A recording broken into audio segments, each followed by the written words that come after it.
بسم الله الرحمن الرحيم الحمد لله رب العالمين والصلاة والسلام على أشرف الأنبياء والمرسلين سيدنا محمد وعلى آله وصحبه أجمعين. La vallée d'Al-Aqiq. La vallée d'Al-Aqiq dans laquelle nous nous situons est une vallée bénie que le prophète alayhi salatu wassalam a citée dans plusieurs hadiths. Elle fait partie des 3 vallées principales de la ville de Médine.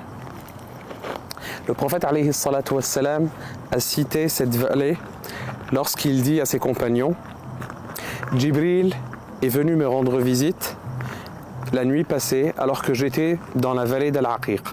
Il m'a alors dit: prie dans cette vallée bénie. Depuis, le prophète alayhi salatu wassalam a commencé à appeler cette vallée la vallée bénie, Al-Wadi al-Mubarak. La vallée d'Al-Aqiq, c'est une vallée fertile qui a beaucoup été citée dans les hadiths du prophète alayhi salatu wassalam.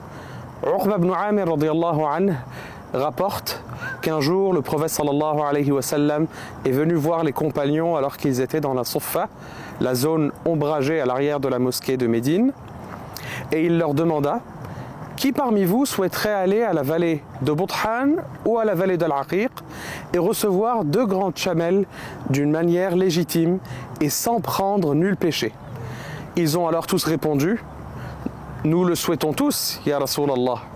Il leur dit alors: eh bien sachez qu'il est meilleur pour l'un d'entre vous d'aller à la mosquée et d'apprendre 2 versets plutôt que d'obtenir 2 chamelles. Et chaque verset appris est récompensé d'une récompense plus grande que ce que représente pour vous une chamelle. Ce hadith comporte en réalité plusieurs enseignements au lieu où ces propos ont été dits, ainsi qu'à l'incitation à apprendre la science. Un autre fait remarquable que l'on peut citer est lié au principe de droit musulman de révivification des terres abandonnées. Dans l'histoire de Médine, on peut lire notamment que le prophète sallallahu alayhi wa sallam a alloué une grande portion de terrain de la vallée d'Al-Aqiq à Bilal ibn al-Harith. Il a alors fait écrire par son scribe Muawiyah un document qui comportait ces propos: au nom de Dieu le miséricordieux, le très miséricordieux, voici ce que Muhammad sallallahu alayhi wa sallam a alloué à Bilal. Il lui a alloué ce qu'il en a cultivé et revivifié. Bilal n'a pas cultivé cette terre, parcelle que le prophète sallallahu alayhi wa sallam lui avait cédée.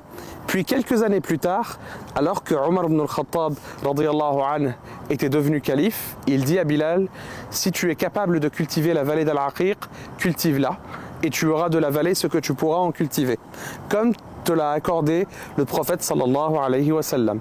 Cependant, si tu n'en es pas capable, je partagerai la vallée entre d'autres personnes qui seront eux capables de la cultiver, afin de ne pas les priver des biens que pourraient donner ces terres fertiles.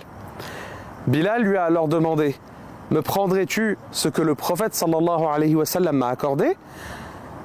Puis Omar radiyallahu anhu lui dit: le prophète sallallahu alayhi wa sallam te l'a accordé sous une seule condition. Et la condition, c'est que tu cultives la vallée. Omar a donc décidé de diviser la vallée en plusieurs parcelles qu'il a allouées à différentes personnes, car Bilal n'a pas été capable de la cultiver ni de la développer. Ce récit est corroboré par plusieurs sources historiques différentes. La vallée d'Al-Aqiq est également citée dans d'autres textes liés au voyage du prophète alayhi salatu wassalam. Wallahu subhanahu wa ta'ala a'lam.